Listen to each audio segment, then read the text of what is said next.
So small business. I know Christian Super is mainly not generally necessarily a small business membership base, but just a couple of things to run through there. They're going to introduce a $5,000 write-off for buying a new vehicle. That's to compensate, I think, largely if you've got a vehicle under fringe benefits tax or set up a novated lease or something along those lines. They're going to increase the write-off of assets increase it from $1,000 to $5,000, and they'll also enable you to depreciate other assets at the rate of 30%. Company tax is again expected to reduce to 29% from 30% for small businesses, but that was announced last year as well. As with all of these initiatives or these announcements, you've got to really watch to see whether they actually get implemented. A lot of them are a reduction in increases or not indexing payments, which makes it a lot easier to get through in terms of getting it through legislation, or some of those might not actually have to go through legislation. But as we'll see in a slide later on, many of last year's initiatives, I know it was an election year, but a lot of the initiatives didn't actually get implemented.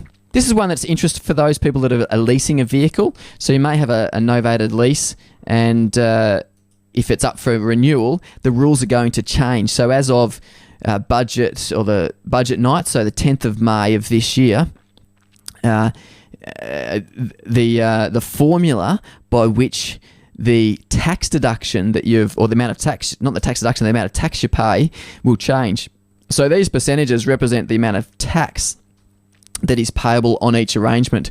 So under existing contracts, the more kilometres you did down here, the less percentage, and therefore the less fringe benefits tax you need to pay.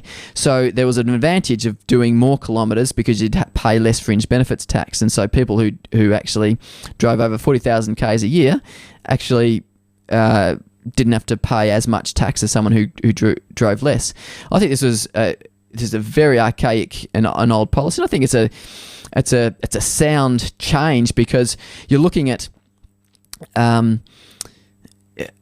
in this case, I know friends who have got these arrangements and they were just under the thresholds, and so they go and drive their cars for another few thousand kilometres just to get the Ks up, so they end up paying less tax for that financial year. It's a crazy setup because of the environmental effect, but it's just a waste and wear and tear on your vehicles.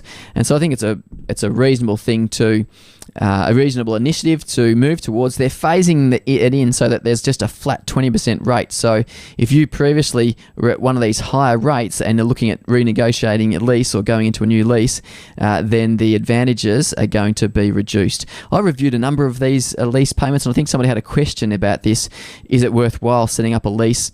And the ones that I've reviewed, it's generally not worthwhile, and the key factor is because of the lease payments. So it's all about the fact that you're paying interest on the payments. There are those unique circumstances, and I know people, I know a fringe benefits tax expert who didn't used to have a novated lease, but then he went on a family holiday around Australia, and it was a fantastic setup. He bought a Prado or something and drove around Australia, and it was a very cost-effective way for him to do it. I'm not sure whether under this new regime, where these are flat 20% rate, whether that will still be as advantageous. So do really seriously consider whether that's beneficial for you.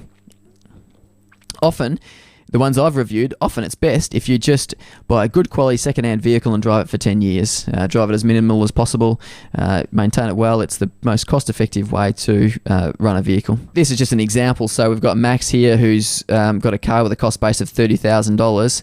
So under the old regime, the taxable value was a lot less. So the tax in here was a lot less the more Ks he drove.